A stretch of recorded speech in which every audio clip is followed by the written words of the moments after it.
Assalamualaikum warahmatullahi wabarakatuh.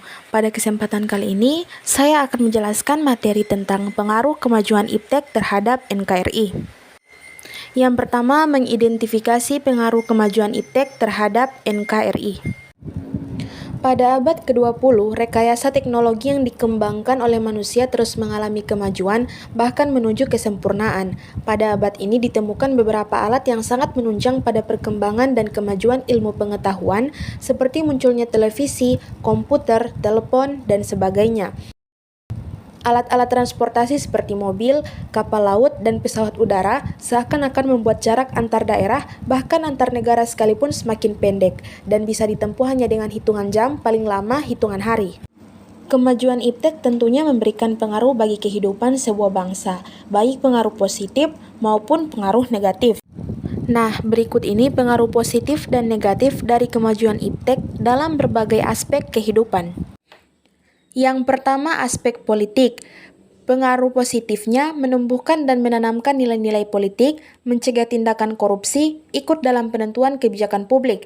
Sementara pengaruh negatif adalah memberikan pengaruh terhadap ideologi negara, akan menimbulkan adanya gangguan demokrasi atau stabilitas nasional, dan bisa juga akan mengancam disintegrasi. Yang kedua, aspek ekonomi. Pengaruh positifnya yaitu makin meningkatnya investasi asing atau penanaman modal asing di negara kita, lalu makin terbukanya pasar internasional bagi hasil produksi dalam negeri, mendorong para pengusaha untuk meningkatkan efisiensi dan menghilangkan biaya tinggi, meningkatkan kesempatan kerja dan devisa negara, meningkatkan kemakmuran masyarakat, menyediakan dana tambahan untuk pembangunan ekonomi. Pengaruh negatifnya adalah Indonesia akan dibanjiri oleh barang-barang dari luar seiring dengan adanya perdagangan bebas yang tidak mengenal adanya batas-batas negara.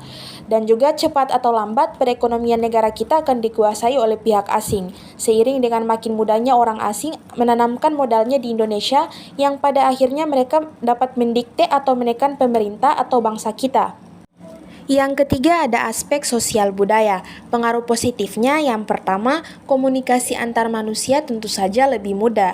Dan kedua, pengenalan budaya lokal jadi jauh lebih luas. Untuk pengaruh negatifnya, munculnya gaya hidup konsumtif dan selalu mengonsumsi barang-barang dari luar negeri.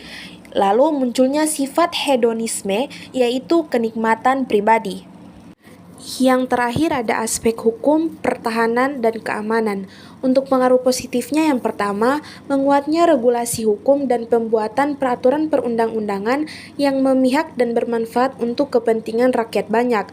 Yang kedua, makin menguatnya tuntutan terhadap tugas penegak hukum seperti polisi, jaksa, dan hakim yang lebih profesional, transparan, dan dapat dipertanggungjawabkan.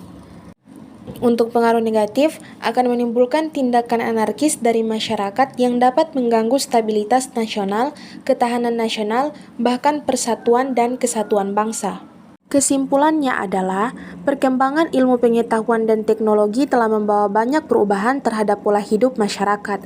Perkembangan ilmu pengetahuan dan teknologi telah membawa dampak positif dan memudahkan segala urusan kehidupan sehari-hari. Namun, jika kita lalai, akan merusak dan berdampak negatif untuk penggunanya.